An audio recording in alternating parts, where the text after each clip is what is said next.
दोस्तों, टाटा पावर की बात करें तो यहाँ पे कंपनी ने क्वार्टर फोर की रिजल्ट का ऐलान कर दिया है डेट का। कब तक ये रिजल्ट आएगा और क्या डिविडेंड की संभावना बन रही है, उसको समझने की कोशिश करेंगे इस वीडियो के माध्यम से। टाटा पावर टाटा ग्रुप की बहुत ही मजबूत कंपनी है और लगातार अगर आप देखें तो रिन्यूएबल एनर्जी में कंपनी तेज़ी से अपने कारोबार को आगे बढ़ा रही है। चाहे सोलर प्रोजेक्ट हो, विंड प्रोजेक्ट हो या फिर एनर्जी स्टोरेज के प्रोजेक्ट हो, कंपनी लगातार बिड में हिस्सा ले रही है और काफ़ी ज़्यादा टेंडर मिले। सोलर रूफटॉप स्कीम का जो फ़ायदा है पूरा टाटा पावर उठा रही है। इसके अलावा ईवी चार्जिंग का नेटवर्क बिछा रही है पूरे इंडिया के अंदर। ऐसे में क्या है आगे की संभावना, उसको समझने की कोशिश करेंगे। कैसा रिजल्ट रह सकता है वो भी जानेंगे और क्या टाटा पावर आने वाले समय बेहतर करेगा, क्योंकि 500 के आसपास पहुंचा स्टॉक अभी इस समय 400 से भी नीचे है। बाजार काफ़ी ज़्यादा रिकवर कर गया है। फिर से एक बार हमने 81,000 के स्तर को देखा है। सेंसेक्स 86,000 का ऑल टाइम हाई बनाया है। ऐसे में क्या इस बार बाजार कुछ नई हाई बनाएगा, जानने की कोशिश करेंगे इस वीडियो के माध्यम से।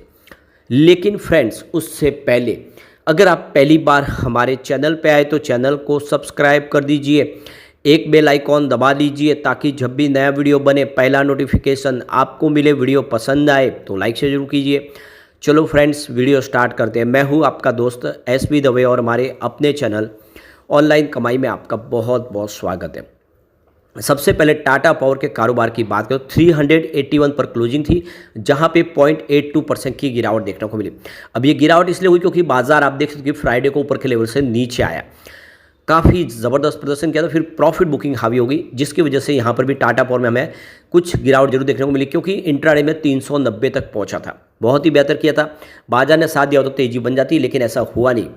अब यहाँ पर जो बड़ी अपडेट निकल के आ रही है, टाटा पावर कंपनी अपने क्वार्टर फोर के रिजल्ट को लेकर यहाँ पे इन्होंने जो एक्सचेंज को जानकारी दी है कल ही, जिसमें कंपनी की इन्होंने कॉन्फ्रेंस कॉल रखी है। इस रिजल्ट के बाद जो रिजल्ट दिया जाएगा उसके बाद में देख लो कि बुधवार 14 मई को 6 बजे शाम को कॉन्फ्रेंस कॉल होगी। इस कॉन्फ्रेंस कॉल के दौरान कंपनी अपने रिजल्ट को, जो भी उसके अंदर की बातें उसको शेयर करेगी अपने इन्वेस्टर के साथ में।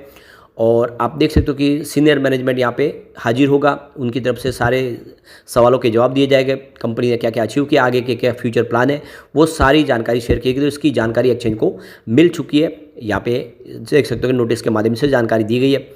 अब टाटा ग्रुप की कंपनी टाटा पावर ने जनवरी मार्च तिमाही के फाइनेंशियल रिजल्ट के लिए डेट की घोषणा भी कर दी है। कंपनी ने बताया कि मई महीने में होने वाली बोर्ड मीटिंग में तिमाही नतीजों के साथ साथ शेयरधारकों के लिए डिविडेंड की सिफारिश पर भी विचार किया जाएगा। यानी कंपनी इस रिजल्ट के साथ में डिविडेंड भी देगी, इसकी संभावना बनी हुई है। कितना डिविडेंड होगा क्या है वो तो जानकारी तभी मिलेगी जब बोर्ड मीटिंग हो, लेकिन डिविडेंड देगी कंपनी। टाटा पावर की तरफ से दी गई जानकारी के मुताबिक बोर्ड ऑफ डायरेक्टर की बैठक 14 मई 2025 को होगी। उसमें कंपनी के ऑडिटेड फाइनेंशियल रिजल्ट, स्टैंडअलोन और कंसोलिडेटेड को मंजूरी दी जाएगी। साथ ही फाइनेंशियल 2024-25 के लिए डिविडेंड की सिफारिश भी की जा सकती है। हालांकि कंपनी ने अभी तक डिविडेंड की रिकॉर्ड डेट की घोषणा नहीं की है। समूह तिमाही नतीजों के साथ रिकॉर्ड डेट का भी ऐलान किया जाएगा। तो अभी तो मौका है, क्योंकि रिकॉर्ड डेट नहीं आई है, लेकिन डिविडेंड पाने का अच्छा मौका दिखाई दे रहा है। अब यहाँ पे टाटा पावर के डिविडेंड की हिस्ट्री अगर देखें तो टाटा पावर ने साल 2023 और 24 में ₹1 के फेस वाले हर शेयर पर ₹2 का डिविडेंड दिया था। 2022 में देखें तो कंपनी ने 1.75 प्रति शेयर का डिविडेंड दिया था, जबकि 2021 और 20 में अगर आप देखें तो 1.55 प्रति शेयर का डिविडेंड दिया था। तो डिविडेंड लगातार बढ़ रहा है, ये भी अच्छी बात है। पहले ₹1.5 था, फिर ₹1.25, अब ₹2 हो गया। हो सकता है इस बार ₹2 से भी कुछ ज़्यादा मिले।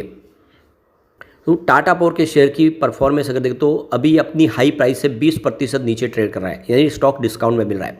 स्टॉक का 52 वीक का जो हाई है 494.85 रुपीज़ का है, और इसका जो लो है 52 वीक का वो 326.25 का है।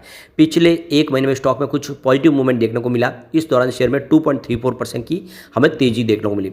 स्टॉक ने 3 महीने में 9.10% की तेजी बताई है, जबकि पिछले 6 महीनों में ये 10% गिर चुका है। एक साल के हिसाब से देखो यहाँ पे 14.45% की गिरावट हुई है, जबकि 2 साल में अगर स्टॉक में देखें तो 91% का शानदार रिटर्न दिया है। जबकि पिछले 5 सालों में ये बहुत बड़ा मल्टीबैगर साबित हुआ। इसने 1110% का बम्पर रिटर्न दिया। स्टॉक 28 के आसपास था कोविड काल में, जो स्टॉक अब देखें 500 तक पहुँच गया। इसका मार्केट कैप 1,22,764 करोड़ के आसपास है। अब अगर हम बात करें रिजल्ट की, पिछले 2 सालों में कैसा प्रदर्शन रहा है, सबसे पहले अगर हम बात करें इसके रेवेन्यू की, तो मार्च 2023 में 56,547 करोड़ के आसपास था, जो मार्च 2024 में 63,272 करोड़ तक पहुंचा, यानी रेवेन्यू काफ़ी अच्छा बढ़ा। एक्सपेंसेस की बात करें तो 47,403 करोड़ का खर्च था मार्च 23 में, जो 24 में बढ़ के 50,665 करोड़ तक पहुंचा। तो जैसे बिजनेस बढ़ा उसी हिसाब से खर्च भी बढ़ा। ऑपरेटिंग प्रॉफिट की बात करें तो मार्च 2023 में 7,706 करोड़ के आसपास था, जो मार्च 24 में बढ़ के 10,784 करोड़ तक पहुंच गया, यानी ऑपरेटिंग प्रॉफिट शानदार बढ़ा है। इसी तरह से ऑपरेटिंग प्रॉफिट मार्जिन की बात करें तो मार्च 23 में 14% के आसपास था, जो 24 में 18% तक पहुंचा। इसके अलावा कंपनी के अदर इनकम की बात करें तो 1,438 करोड़ की अदर इनकम थी मार्च 23 में, और 24 में ये 1,823 करोड़ के आसपास पहुंची। अदर इनकम में वृद्धि हुई है। और इसके अलावा अगर हम बात करें इसके इंटरेस्ट की तो 4,372 करोड़ का इंटरेस्ट बताया मार्च 23 में, और 24 में 4,633 करोड़ के आसपास था। डेप्रीशिएशन 3,439 करोड़ का था मार्च 23 में, जो 24 में 3,786 करोड़ के आसपास रहा। प्रॉफिट बिफोर टैक्स की बात कर ले तो 5,457 करोड़ का प्रॉफिट बिफोर टैक्स बताया था मार्च 23 में, जो 24 में बढ़ के 5,732 करोड़ तक पहुँच गया। अब यहाँ पे देख सकते हो कि नेट प्रॉफिट की बात करें तो 3,810 करोड़ का मार्च 2023 में इन्होंने प्रॉफिट बताया था, जो मार्च 24 में बढ़ के 4,280 करोड़ तक पहुंच गया। तो बहुत ही शानदार वृद्धि हुई है नेट प्रॉफिट में। ईपीएस 10 रुपीज़ के आसपास था मार्च 23 में, जो 24 में 12 रुपये तक पहुंच गया। वाकई में साल दर साल के हिसाब से रिजल्ट अच्छा है, और उम्मीद है कि इस बार भी बेहतर रिजल्ट कंपनी देगी। अब यहाँ पे जो एक बड़ी अपडेट और निकल के टाटा पावर डी, जो एक लाइसेंस इलेक्ट्रिसिटी डिस्ट्रीब्यूशन कंपनी है टाटा पावर की, उसने यहाँ पे एक बिड इनवाइट किया 250 मेगावाट का firm dispatchable renewable energy from project integrated with energy storage system, यानी ESS सिस्टम, और रिन्यूएबल एनर्जी सोर्सेज के माध्यम से इसमें सोलर विंड प्रोजेक्ट के लिए यहाँ पे बिड ओपन किया गया है। तो ये देख सकते हो कि ये जो बिड है, यह इसकी जो सबमिटेड है 6 जून 2025 को यहाँ पे खुलेगी, और सेम डे ही यहाँ पे आपको बिड लगानी होगी। और इसके लिए अगर आप देखें तो जो बिडर्स हैं उनको करीब यहाँ पे 9,28,000 रुपये की रकम पहले यहाँ पे डिपॉजिट करनी होगी सोलर प्रोजेक्ट के लिए। और यहाँ पे इसमें देख सकते हो कि जो विंड एनर्जी के जो प्रोजेक्ट होंगे उनके लिए जो रकम रखी गई वो 3,66,000 रुपीज़ की है। और यहाँ पे जो देखिए कि जो टेंडर डॉक्यूमेंट फीस है वो 25,000 रुपीज़ है। और आप देख सकते हो कि इसमें GST जो होगा प्रोजेक्ट का वो करीब 2 लाख रुपीज़ प्लस होगा। अब ये बिड कैपेसिटी 50 मेगावाट है, विथ यहाँ पे देखो कि रिलैक्स मिनिमम 25 मेगावाट है। और ये देख सकते हो कि ये नॉर्थर्न स्टेट के अंदर इस प्रोजेक्ट, यानी महाराष्ट्र के स्टेट ट्रांसमिशन सिस्टम के तहत इस प्रोजेक्ट को कंप्लीट करना होगा। तो कंपनी बिड लेकर आई है। एक और जो बड़ी अपडेट निकल के आ रही है, इंडिया और डेनमार्क ने रिन्यूएबल सेक्टर में एक MOU साइन किया है।